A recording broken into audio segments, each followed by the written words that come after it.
नमस्कार, आप देख रहे हैं बिजनेस टुडे बाजार और मैं हूं हर्ष शर्मा। तो एक बार फिर चीनी कंपनी पर बड़ी कार्रवाई की गई है। मैं यहां पे बात कर रहा हूं वीवो की, यानी कि चीनी मोबाइल कंपनी पर। यहां पर एनफोर्समेंट डायरेक्टरेट की तरफ से इससे जुड़े 4 लोगों को गिरफ्तार किया गया है। इसमें से जो एक व्यक्ति है वो चीनी व्यक्ति है, बाकी 3 जो है वो भारतीय है। इसमें से एक चौंकाने वाला नाम भी है, मैं आपको बताऊंगा। तो सबसे पहले जो चीनी व्यक्ति है उसका नाम है एंड्रू कुआंग, जो कि जिसको ईडी ने गिरफ्तार किया है। इसके अलावा जो चौंकाने वाला नाम है वो है लावा के एमडी राजन मलिक का, इनको भी गिरफ्तार किया गया है। इसके अलावा 2 चार्टेड अकाउंटेंट हैं, जिसमें से हरि ओम राय और नितिन गर्ग हैं। मैं आपको बताऊंगा चार्टेड अकाउंटेंट का जो मामला है यहाँ पे बहुत ज़्यादा दिलचस्प है और बहुत ज़्यादा पेचीदा भी है। किस तरीके से यहाँ पर इनके ऊपर कार्रवाई लंबे समय से की जा रही है, जो कि वीवो से जुड़े हुए लोग हैं। आपको पूरा मामला समझाऊंगा, लेकिन उससे पहले आपसे गुजारिश है कि हमारे चैनल बिजनेस टुडे बाजार को लाइक सब्सक्राइब करना बिल्कुल मत भूलिएगा।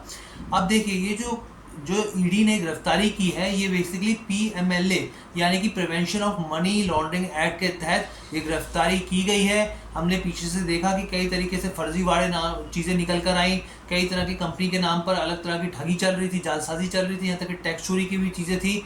पूरे मामले में अब ये कार्रवाई बड़ी होती हुई नजर आ रही है और ईडी की तरफ से ये गिरफ्तारी की गई है। यहाँ पर चीनी दूतावास की तरफ से भी प्रतिक्रिया आई है। उन्होंने साफ तौर पे इस चीज़ से नाराजगी जाहिर करी है। उन्होंने बोला है कि जिस तरीके से चीनी कंपनी को परेशान किया जा रहा है भारत में, वो ठीक नहीं है। बिजनेस के लिहाज से, बिजनेस नियमों के लिहाज से ये बिल्कुल भी वो स्थिति पैदा नहीं करते जिससे भारत में बिजनेस किया जा सके। यानी कि अब मामला और ज़्यादा गर्मा गया है। अब इसके बाद मैं आपको बताऊं कि क्या स्थिति है। हम सब जानते हैं कि 2014 में वीवो जो थी वो भारत में आई थी। उसकी जो पेरेंट कंपनी है वो हांगकांग में स्थित है। हेडक्वार्टर जो है इसका नाम जो है वो मल्टी अकॉर्ड है, इस कंपनी का नाम बेसिकली। अब जब ये 2014 में जब इसने एंट्री ली तो इसकी जो सब्सिडरी कंपनी थी वीवो के नाम से ये आई। इसके बाद जो कुछ समय बाद दूसरी कंपनी आई जिसका नाम था ग्रैंड प्रोस्पेक्ट इंटरनेशनल कम्युनिकेशन, और उसके बाद देखते ही देखते करीब 18 कंपनियां रजिस्टर्ड हो गई। अब ये जो कंपनियां थी, सोचिए इन्होंने किस तरीके से फर्जीवाड़ा किया। यहाँ तक कि आपको याद होगा पिछले साल जो corporate ministry of corporate affairs है, उन्होंने दिल्ली पुलिस को जानकारी दी कि कई तरीके के फर्जीवाड़ा चल रहा है। उसके बाद कार्रवाई की गई।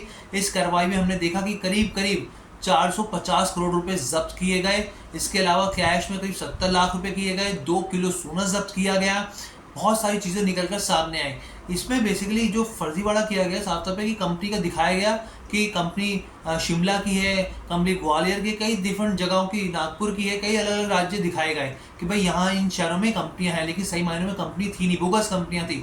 जब उसकी जांच की गई पते की तो पता चला कि ये तो बेसिकली सरकारी अधिकारियों के पते हैं। यानी इस तरीके से टैक्स की चोरी की जाती। पीछे हमने देखा कि कंपनी ने बड़े लेवल पर करीब 62,000 करोड़ रुपए चीन में भेजे, और वो भी झूठ बोलते हुए साफ तौर पे कि भाई 62,000 करोड़ का कंपनी को नुकसान हुआ, इसलिए टैक्स की यहाँ पे चोरी बच सकती है कि भाई लॉस हुआ है इसलिए हमको टैक्स नहीं चुकाना होगा, और इसलिए उन्होंने 62,000 करोड़ रुपए चीन में भेजे। और ये भी साफ तौर पे एक बहुत बड़ी जालसाजी थी।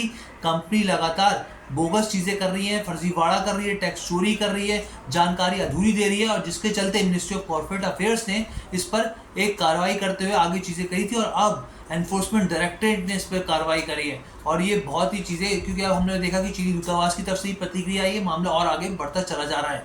तो ये पूरी स्थिति पे हम नज़र बनाए हुए हैं। जो भी अपडेट होगा हम आपको लगातार देंगे। बस आपसे गुजारिश है कि हमारे चैनल को लाइक सब्सक्राइब करना ना भूलिए। बहुत बहुत धन्यवाद।